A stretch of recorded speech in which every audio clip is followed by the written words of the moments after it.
LT, greatest ever. Lawrence Taylor, you look good.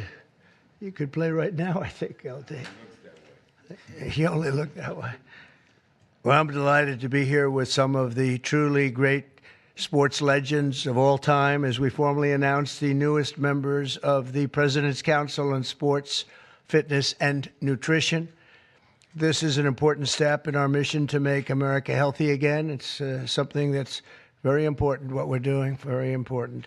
Dating back to the administration of President Dwight D. Eisenhower, this council has championed the vigor and strength and vitality of the American people. Today, we continue that very proud tradition. This group is led by two-time major champion and one of the greatest players in the world, one of the highest ranked, and he just had a phenomenal Open Championship, as you probably saw, shooting one round that wasn't so good, and then he came back with about a 65 or something. He was getting a birdie on every hole. They were worried he might not make the cut, and he made the cut by about 200 strokes. It was pretty amazing. And he had a great week, actually. And he's also the longest hitter of a golf ball, I think ever, but, you know, they say ever. I would say ever. And the longest in the world today, and it's Bryson DeChambeau. He's a great guy, been my friend for a long time. And from his storied amateur career, where he won the U.S. Amateur, I think once or twice. Did you win it? It was once, and then the NCAA's as well. Okay, you won a lot of other championships, but U.S. Amateur champion. And then, as you know, he won at Wingfoot, won the U.S. Open and Pinehurst. And Bryson has always been a phenomenal ambassador to sports and to golf, but generally to life, in my opinion. He's a smart guy and a good guy, great guy, loves our country. We're also pleased to be joined by Secretary of Health and Human Services, Robert F. Kennedy, Jr. Bobby, you do a great job. He's got some big things happening, and he's got some big statements to be made very shortly in terms of, over the next few months, in terms of what they've been doing and finding answers to some very, very important questions. Secretary of Education, Linda McMahon, who's phenomenal, wherever you may be, Linda. Hi, Linda. What are you doing back there? And look, you've been reading about her exploits and the job that she's been doing, and we're very proud of her. Council Executive Director, Catherine Granito. Thank you very much. Thank you. Great job. And several other new members of the council, including J.D. is here, our fantastic Vice President, and Scott Bessent, and we're making a lot of deals. We're making deals for trillions and trillions. Nobody's ever seen anything quite like it. We just made a couple of others a little while ago. I don't know if you'd be interested right now. I won't even bother telling you. This is about sports and about health. One of the best defensive players ever, I think probably acknowledged to be the greatest defensive player in the history of the NFL, a friend of mine for a long time. Too long, right, Lawrence? Lawrence Taylor, he's an incredible guy.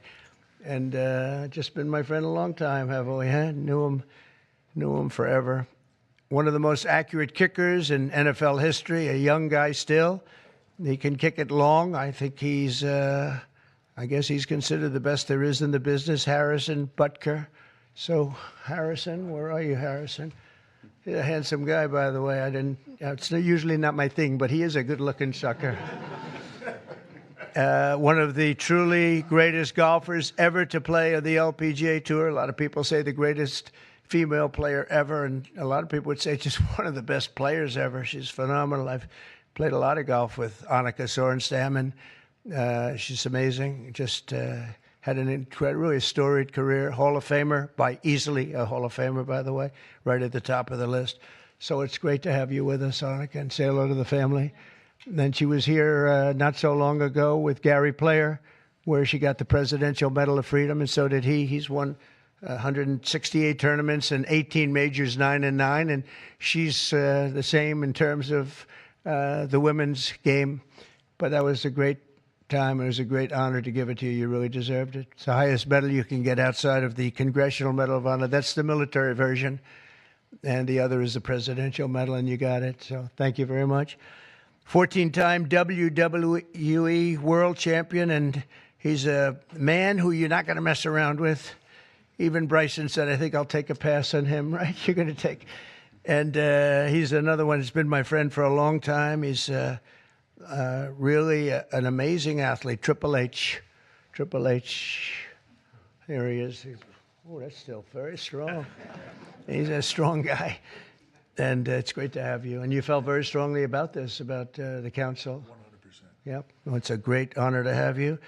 Offensive lineman, NFL, very respected, very smart. Cody Campbell. Thank you, Cody, very much. Thank you very much. In addition to the people here, we have other council members that want to just pay their respects. One of the greatest players and athletes ever. You could say, when you look at records, there's probably nothing like it. Tiger and Jack. This is Jack. Tiger was here not so long ago getting the Presidential Medal of Freedom also. He's a fantastic guy. And on the council, we have Jack Nicklaus, and he sends his regards. We have Gary Player, one of the greats. Nellie Corder, who's a phenomenal young, I think you'd say great young player. Annika, right? She's a fantastic person, too. NFL icons, Tony Romo, also a great football player. Quarterback, also a great golfer. Nick Bosa, who's, you know him, he's a modern-day version of Lawrence. What do you think? He's pretty good, right, Lawrence? Pretty good. He is. Saquon Barkley was on the council. And Tua Tagovailoa, the quarterback, who is really, he's been fantastic. He's been, when he's not injured, he's great. He's got to stay healthy. But he's a great guy. NFL Commissioner Roger Goodell is on the commission. NFL Commissioner Gary Bettman. And the great one, Wayne Gretzky, is on. And a man who also received the Presidential Medal of Freedom, Mariano Rivera. And when I looked at his record, it was unbelievable. The Sandman, my wife said, why do they keep playing the Sandman when he walks in? And I said, because he just puts the batter to sleep. He was great. When you look at his record compared to second, and Raleigh Fingers was great, and he was really great. But when you look at the record, boy, Mariano had a record. I've never seen anything like it. He was so high up. The order that I'll sign today in a few moments directs the council to develop strategies to improve America's physical fitness and renew the American spirit, excellence, competitiveness, and sportsmanship. To that end, I'm pleased to announce that we're officially restoring the Presidential Fitness Test and the Presidential Fitness Award, and it's going to be a very big thing. From the late 1950s until the 2013, graduate scholars all across our country competed against each other in the Presidential Fitness Test, and it was a big deal. This was a wonderful tradition, and we're bringing it back. I think Bryson and everybody here wanted to see if we could bring that back, and it's turned out to be very popular to do. My administration's also pressing forward with the important reforms in sports and athletics, and the group behind me and the others that I mentioned and others that I've asked to join. We have many great athletes I've asked to join the council, and we're going to let some of them come in. But they're going to also be working on college football in terms of what happened. It's a mess. What happened? It's what they're doing with college football, and the fans are upset about it, and players are being taken from team after team and being traded around like playing cards, and a lot of money's passing, and nobody knows what's happening. So these people behind me are going to be very much involved in figuring that whole thing out and working on it and trying to bring some sanity to that incredible, not only the football, college sports, very, very bad for women. Very bad what's happening, because now all of a sudden there's no women that are able to get the money that they're talking about. You know, it seems to be going mostly to football, some basketball, and women's sports are being totally decimated. We know that, Annika, you know, with this. It's all going into football, and some to basketball, and everything else is being left behind. And women are being left behind, and lesser sports are being left behind, and the Olympics is being decimated because that was like training for the Olympics, and now we're not going to have that many of those sports left. The smaller sports, they're almost going to be completely wiped out. This is crazy what's going on. We banned men from competing in women's sports. And last week, the United States Olympic and Paralympic Committee announced that they will be complying with that order. So there won't be men playing in women's sports. That seemed like an easy one. They say it's an 80-20 issue during the campaign. I said, no, that's not 80-20. That's 97-3. Maybe it's 98-2, perhaps. And last Thursday, we terminated third-party pay-for-play schemes in collegiate athletics and effectively we saved college sports, but now we have to heal it because it's really a mess. It's a real mess. This council will play an important role in shaping these new policies and ensuring that we preserve the American athletic tradition for many generations to come. And in the years ahead, we'll have the chance to showcase our nation's athletic dominance in the world stage as we host the America 250. So we have America 250, and we have, it's going to be incredible, the Patriot Games. But we have the Ryder Cup, we have the President's Cup, we have the 2026 FIFA World Cup. So we have the World Cup here, we have the 2028 Olympics. So when they cheated on the election and they picked somebody that wasn't supposed to be there, I was very upset before that because I got the Olympics and I got the World Cup. I was the one that did it. I can't say I got America 250. It just happened to be 200.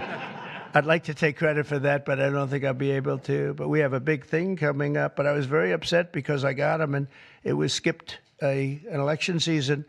And so it took place in the next term after the term that we were supposed to have.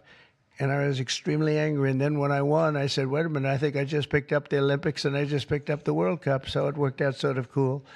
But I want to, again, thank everybody in the council. They want to work, too. These are people that really, we only do it by request. And people, they want to work and they want to make things better. And I hope they can make college sports better. They can heal it. They can find a solution. It's not going to be that easy.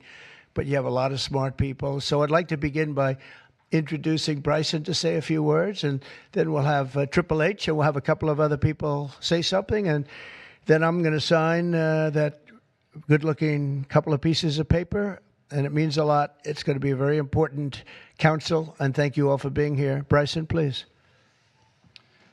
Thank you, everybody, for being here. And first off, I'd like to say thank you to President Trump and Vice President Vance for your support and this initiative and council. And to be honest, I never would have thought that this opportunity would have been here right at our doorstep. We have an opportunity at being the 70th anniversary of the President's Council on Sports, Fitness, and Nutrition to literally change the fabric of kids' lives. And our first initiative is to bring back and reignite the President's Fitness Test, and then also reestablish some key other metrics on guidelines around building some communities, and also, again, with the President's initiatives around college, we think we can help in that regard too. But we've got a great established council with us that we believe we can change the fabric of our communities and kids' livelihoods for the future generations that are to come. I can't thank you guys enough, and looking forward to making massive changes in kids' lives and in our America's future. Thank you. Thank you. First of all, I'd like to say the same. Thank you to President Trump. Thank you for this honor. I'm humbled by it. I'm truly honored to be on this. Vice President Vance, thank you very much. Secretary Kennedy, truly appreciate all that everybody is doing for the health and wellness of the entire country. For me, since I was 14, this has been such an important part of my life. Health, fitness, sports, nutrition, all of it. I think learning that at a young age sets you up for success in life. And without it, you're at a lesser place for it. So I look forward to the opportunity to do this. I look forward to the opportunity to help make our youth healthy, help get them engaged in sports, and let them learn what it takes to be successful in life. So thank you very much for the honor. Thank you. Very much. Thank you. Bobby, please. Thank you very much, Mr. President. In December of 1960, a month after he won the election, my uncle, who was about to be president, wrote an article for Sports Illustrated called The Soft American, and he was lamenting the fact that America had prided itself on its beef jerky toughness, and that we were losing that. We were falling behind Europeans, we were falling behind other nations, and he was signaling with that article that he was going to make physical fitness of our kids the centerpiece of his administration. And I'm so grateful to President Trump for bringing back this tradition. I was talking to Paul before we went in here. We were part of the Council on Physical Fitness when we were kids. And you had to do sit-ups, you had to do pull-ups, you had to do shuttle runs, you had to do 1-mile runs. And they awarded the top 15% with a patch and with recognition and with certificates. And for me, it was a huge item of pride when I was growing up. And we need to reinstill that spirit of competition and that spirit and that commitment to nutrition and physical fitness. And I'm so grateful to President Trump for your leadership in bringing this back for our country. Thank you very much. Anna, representing the great women in sports, please. Thank you. Thank you, Mr. President, Vice President Vance. This is truly an honor. I want to thank the team behind me here for giving us trust to be able to do this. Sport has always been part of my life, and the importance of living a healthy, active lifestyle it cannot be any more important than nowadays. So thank you for the trust, and I can't wait to get to work to make a difference in kids' lives, but also in people's lives. I think the time is so important. Obesity is the highest it's ever been. Mental health, as we all know, the need ought to be tackled. So thank you for the trust, and look forward to going to work with the team behind me. Appreciate it. Thank you. Lawrence, you want to say a few words? Come on up. Come on. He's a little shy, but once he gets going, nobody can stop. Oh, no, that don't stop. I'm just proud to be on this team. I don't know why. I don't know what we're supposed to be doing, but I'm here to serve, and I'm here to serve you. Okay, so I'm going to do the best I can for as long as I can. Thank you very much. Nobody like him. Come on, young superstar. Obviously very excited to be here. Thank you, Mr. President, for allowing me to serve on the council. Just excited to do my part to help make America healthy again, to help our youth be healthy and thrive and grow up and be great citizens of this country and be great family members and contribute to this great country. And I think you have to be strong in mind, in body, and soul. So thank you so much for allowing me to be here. Thank you. Thank you very much. JD? Okay, sure, sir. Well, thank you all, and thanks to the president for setting up this important commission. Thanks to all the great athletes for lending their credibility to it. I think all of us who have young kids at home just know that kids are healthier, they're happier, they do better when they're out there, they're being active, they're playing in sports, they're hanging out with their friends. I think all of us have thought at one point in the last few years that kids spend a little too much time on their phones, maybe a little bit too much time in front of the TV, and we just want kids to do better. We want them to be healthier, we want them to be happier, and we know that getting out there, playing in sports, and being active and healthy and physically fit is a critical part of this. So all due credit to the President and Secretary Kennedy's leadership. This is all about just making our kids better citizens, better people, and happier in their daily lives. And I think this is a great team to get it accomplished. Thank you, sir. Okay, let's sign this. Linda, come on. We'll sign this for Linda. She's doing pretty well, right? Linda's amazing. Good job.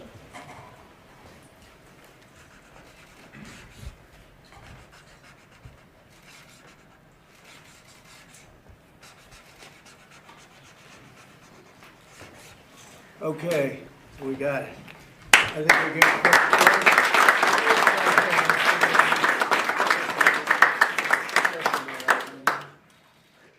Okay, we'll pass them around, please. Okay, here you go. Thank you. Okay. That is not signed with an auto pen. There's no auto pen. We don't want auto pens in the White House. Okay? Any questions, please? About it? I think probably. What has sports meant to you?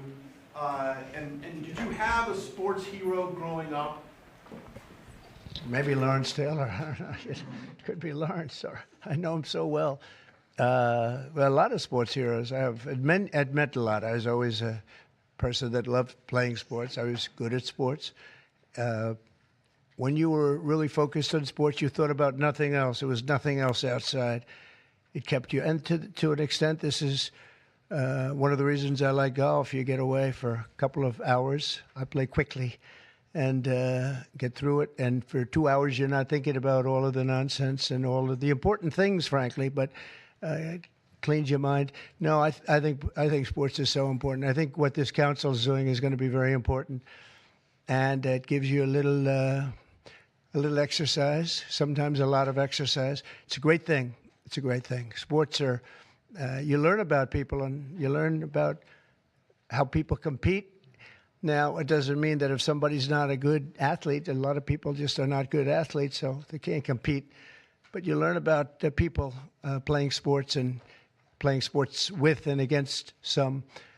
So I've always loved it. It's been very important to me. These people are, inspirations. These are the top people in their individual sports. The council itself, I mean, they have some of the greatest champions, for the most part, the greatest champions in their sport. So they really understand sports, and understanding it's very important. Thank you for the question. Yeah, please. Please, go ahead. Yeah, Mr. President, can you talk about your plans for the new ballroom that was announced today? Yeah. And the $200 million, that's going to be paid for by yourself as By well me, as yeah. private donations? It's a private thing, yeah. I'll do it, and we'll probably have some donors or whatever, but it's about $200 million. So we've been planning it for a long time. They've wanted a ballroom at the White House for more than 150 years, but there's never been a president that was good at ballrooms. I'm really good. In fact, I looked at one that we just built in Turnberry in Scotland, and it's incredible. We're good at building. I'm good at building things, and we'll get it built quickly and on time. It'll be beautiful, top of the line. We've retained the best architects and engineers, everything else. It'll be built over on the east side, and it will be beautiful. It'll be views of the Washington Monument. It won't interfere with the current building. It'll be near it, but not touching it, and pays total respect to the existing building, which I'm the biggest fan of. It's my favorite place. I love it. But they've wanted it, and when they have big events, you entertain the president of China or the president of any place, and you have big crowds. They've always had to get a tent. And you've probably been to some of them, Bobby. When it rains, it's a disaster. And the tent's 100 yards. That's more than a football field away from the main entrance. And people are schlopping down to the tent. It's not a pretty sight. The women with their lovely evening gowns, all of their hair all done, and they're a mess by the time they get. And they've always wanted to have it. And I said, in the first term, I said, if I get another shot at this, I'm going to do a ballroom. I was pretty busy in the first because I was running the country, and I was also fighting for survival with all of the lunatics I had to beat. But it worked out, obviously, it worked out very well because here we are. But I always said I was going to do something about the ballroom because they should have one. So we'll be leaving it. It'll be a great legacy project, and I think it'll be special. You saw some renderings of the initial. I think it'll be really beautiful. No government dollars at all. No government dollars, no. Canada week between its executive order, trade, Russia, Gaza, but also the family of Virginia Giuffre released a statement overnight in response to some of the comments that you made this week. You said that Jeffrey Epstein stole people from Mar-a-Lago. At the time, did you know why he was taking those young women, including Virginia? No, I didn't know. I mean, I would figure it was ABC fake news that would ask that question, one of the worst. But no, I don't know really why. But I said, if he's taking anybody from Mar-a-Lago, he's hiring or whatever he's doing. I didn't like it, and we threw him out. We said we don't want him, at the place. This is a story that's been known for many years, as you know. But it's, I didn't like it that he was doing that. Yeah, please. If Canada moves forward with the Palestinian state, Say it again. If Canada moves forward with recognizing the Palestinian state, is that a deal breaker for Well, you? we're going to see. No, I didn't like what they said, but that's their opinion. I didn't like that. Not a deal breaker, but we haven't spoken to Canada today. He's called, and we'll see. But we have made a few deals today that are excellent deals for the country. We're taking in literally trillions of dollars for the country. This is making our country very rich and respected again.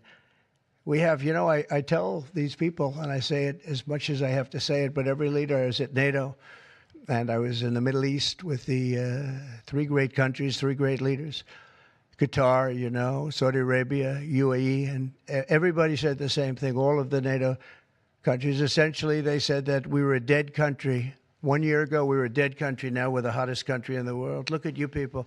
We're the hottest country anywhere in the world. We're doing great. Yeah, do you have a... Canada currently. What's the holdup with the negotiations with Canada? Well, they have to pay a fair rate. That's all. It's very simple. They have been charging very, very high tariffs to our farmers, some over 200%. And they've been treating our farmers very badly. They've been treating our country very badly for years. And look, we like Canada. I love Canada. I have so many friends in Canada. But they've been very poorly led. They've been very, very poorly led. And all we want is fairness for our country. That's all. They want to be under the, as we call it, the Golden Dome. And I said, well, you're going to have to pay for that. They want a lot of things from our country, and for years we did it. We basically protect them with our military. They spend very little money on their military, as you know, not an acceptable amount of money. Yeah, please. Thanks a lot, Mr. President. Your tariffs policy goes into effect tomorrow. Yeah. As you know, a federal appellate court today heard oral arguments about whether or not you had the authority to unilaterally impose those tariffs. I'm not going to get you to weigh in on the legal arguments, but you're weighing your decision to do that, your authority to do that, based on a 1977 law. It's never been invoked before. Why didn't you invoke this law? Well, we've been winning all along. I just want to ask you, why didn't you invoke this law in your first term? You could have taken in billions upon billions of dollars in your first term, but you waited until your second term. Yeah, because in my first term, I was fighting lunatics like you who were trying to do things incorrectly and inappropriately to a president that was duly elected. And we did do certain tariffs in the first term. If you look at China, we took in hundreds of billions of dollars from China. But when COVID came, the last thing I was going to do is tell France and Italy and Spain and a couple of other countries that we're going to hit you with tariffs. We had to fight the COVID situation when that came. But if you look at my first term, we took in hundreds of billions of dollars worth of tariffs, but you people didn't cover it very well. Yeah, please. Go ahead. Thank you so much. I'm representing the foreign poll today. I'm asking you two questions on foreign policy. The first one, do you plan to re-engage diplomatically with Iran, go with direct talks with them, or are you happy with the current situation, having no deal with Iran? Well, Iran has been acting very badly. They were decimated. Their nuclear capability, that potential, which could have happened within 3 or 4 weeks, was decimated. It's been obliterated. The Atomic Energy Commission said the place is just decimated. Now they can start again, but they'd start in different sites because they were hit. I tell you what, the job these pilots did with their B-2 bombers, those unbelievable machines, they traveled 36 hours without stop, and they hit every single target. Every bomb hit they went right down the chutes. And then, as you know, we shot 30 rockets from submarines that were hundreds of miles away, and they hit every target. So they can start again, but they haven't been saying the right thing. I will say Iran has not been saying the right thing. They have not been speaking nicely, and they should be. Yeah, please. Yes, President Jerome Powell not lowering interest rates again. Many people say that he's playing politics with the futures of millions. Well, he is. We call him Too Late. He's Too Late. It's his new nickname. It's Too Late Powell. He's a terrible Federal Reserve Chairman. Not only that, he's building a building. He's at $2.9 billion. It's actually 3.1 if you include other areas that are essentially the same thing. Way over budget, has no idea what he's doing. And I would say he's probably good at that compared to what he does with interest rates. But, we have him there, and it was a mistake. I put him in, and then Biden extended him. And Biden only extended him because he knew I couldn't stand him. And that turned out to be not a good thing for Biden. Although he did lower interest rates just prior to the election. Didn't work out too well for them. But he did lower them pretty substantially just prior to the election. No, he's a political hack, not very good. He's not a smart guy, Brian. Mr. President, sports fans have been very supportive to go back to the original names of Cleveland Indians, the Washington Redskins. Oh, I love that. Love the sound of that. Well, I do the Washington Redskins. I think they should do it. I told the mayor and I told people that they should bring back the name. If they bring back the name, you'll have a lot of excitement. And, I mean, Cleveland Indians, how about that? That was an original franchise, 1903 or something, 1906, an original, the Cleveland Indians. And what do? They changed the name from Indians. What's wrong with the word Indian? You know who is upset about it? The Indians are upset about it. They're upset about Redskins, too. So Redskins, I guess you'd say it was a little bit lesser of a case, but people want to see the Redskins, and the Indians want to see the Redskins back. No, I recommend it. I was asked that question the other day. The Washington Redskins, it's a fabled franchise. And now, I don't even know what the hell their last name is. What are they to Commanders or something? Is it Commanders? It's not a good name.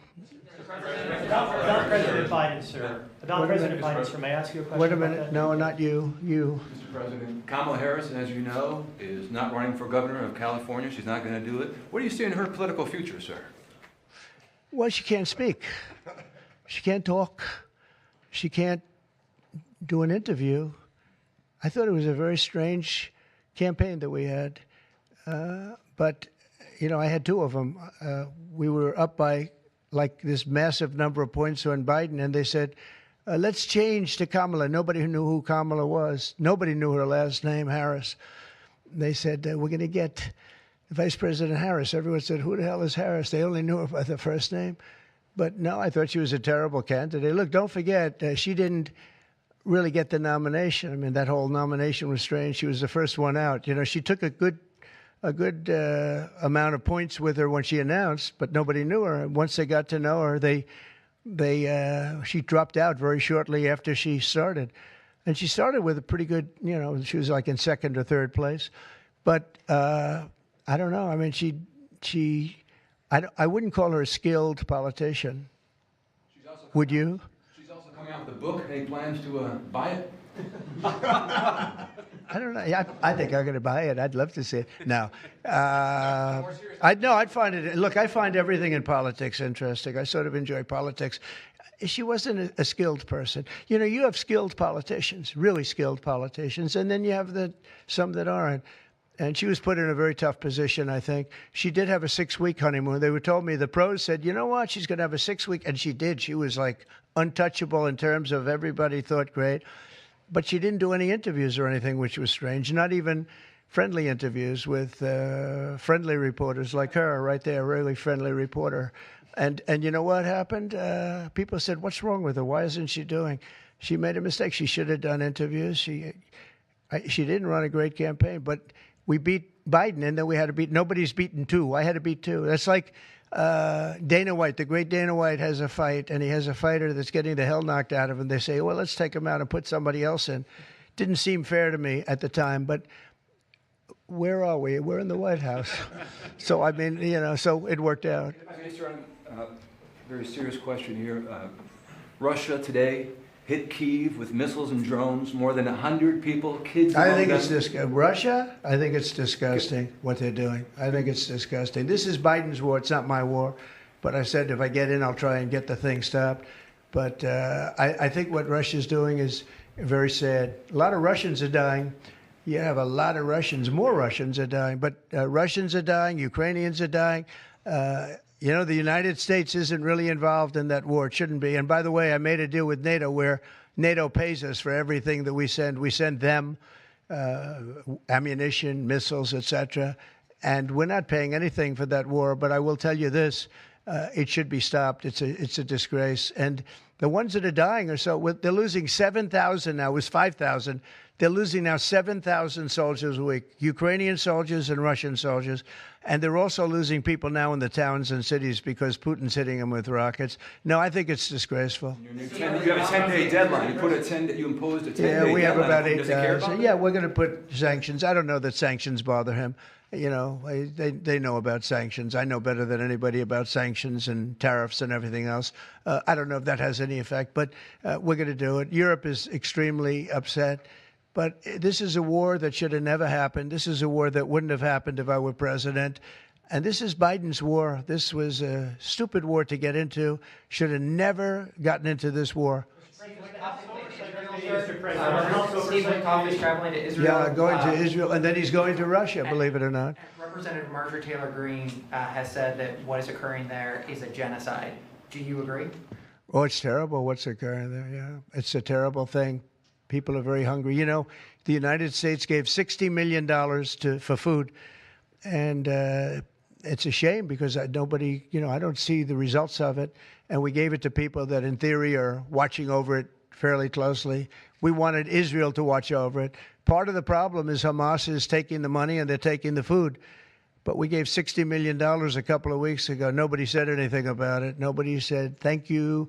But I didn't need the thank you. I just wanted the people to get fed. And we're helping out financially with that situation. It's a terrible situation.